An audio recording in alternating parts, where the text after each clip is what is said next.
back to the channel. So I'm just going to continue with E major slash C sharp pentatonic boxes. Few little tricks you can do in between them. I'm going to do something called call and response. What does that mean, I hear you ask? So if, for example, if I call you, hopefully you would respond to me, i.e. if I do something here, the response, similar notes but similar phrasing but different notes. That's your call and response. It also helps you jump between parts of the fretboard that you may not be quite there yet. So I'm going to show you the box number 4, and then I'm going to show you can blend box number 4, 5 and 1. So let's get cracking, you lovely mothers. I don't think that's funny at all, I'm sorry. So let me just do a little bit of a recap. So remember, we started on the first shape.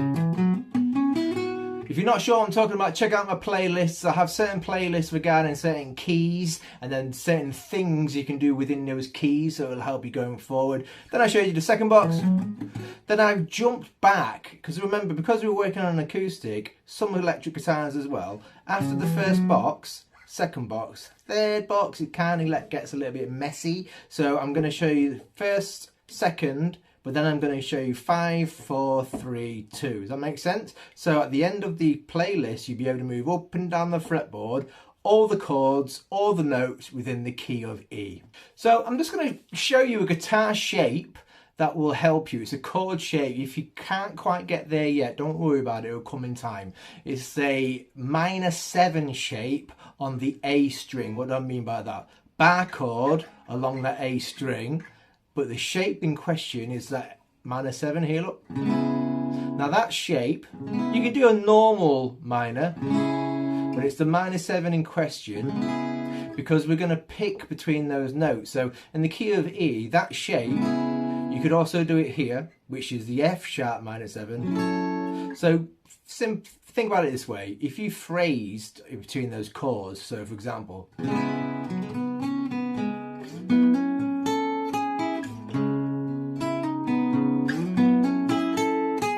see what I mean? So you're just doing 2 chords, but you're phrasing between them, the call and response. So I'm just going to show you that box. I'll do what I usually do. I'll show you it in 3 like a loop, and then close up so you can see exactly what I'm doing with my hands. So this is the box.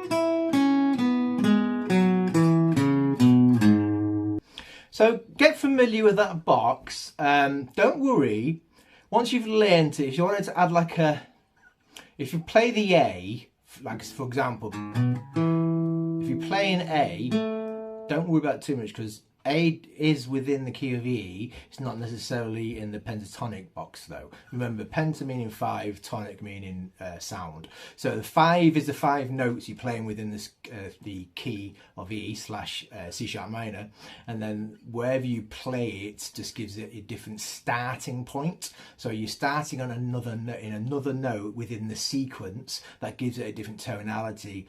Check out my modes video, because it talks about different modes and what I'm talking about. It gives them obviously the, I think the Greek lane. I made a mistake before. I'm sure the Latin, but there might be Greek. I'm not too sure. Or is Greek and Latin the same? You tell me. I wasn't very good at history. I took science instead.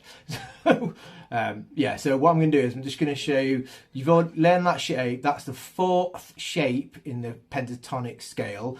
And remember, you've already learned the 5th shape. Check out the previous videos if you haven't. You've already learned the first box. Check out the previous videos if you haven't. So that shape,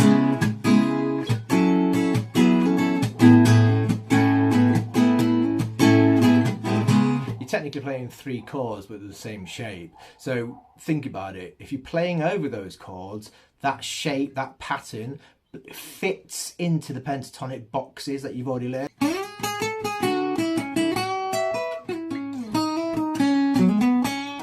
See what I mean? How I'm able to jump backwards and forwards, because that's my anchor chord. I always know if anything I need to. Sometimes when you're playing and you're not familiar with certain people's jams, you always have your anchor chords. I.e., like, well, I know that chord's in the key of E, so I know the shape, the notes I play within it are going to be in the key of E as well, obviously. So mixing them two together will just give you a much broader sound, especially when you're playing with people for the first time, and it makes you sound, like I say, maybe better than you maybe are at this stage. It just helps a lot. So within that pentatonic box, within number 4, we're going to now put the E major scale within that box. So this is it.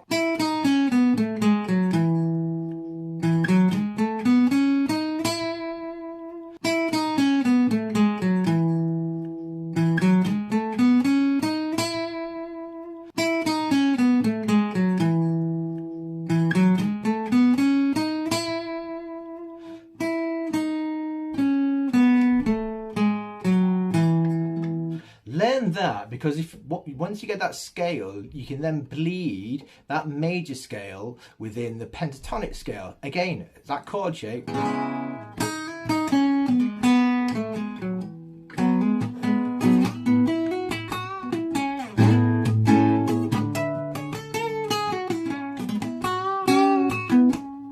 It's very, very useful tools to use. If any of you guys need to know anything more specific, please pop a comment. I'll always like, hello to my Japanese viewers. I've had a few Japanese people look at me lately. I love Japan. I spent a month in Tokyo, and honestly, if I weren't such a thicko, I would try and live there, but I can't. I've got nothing to offer the people of Japan.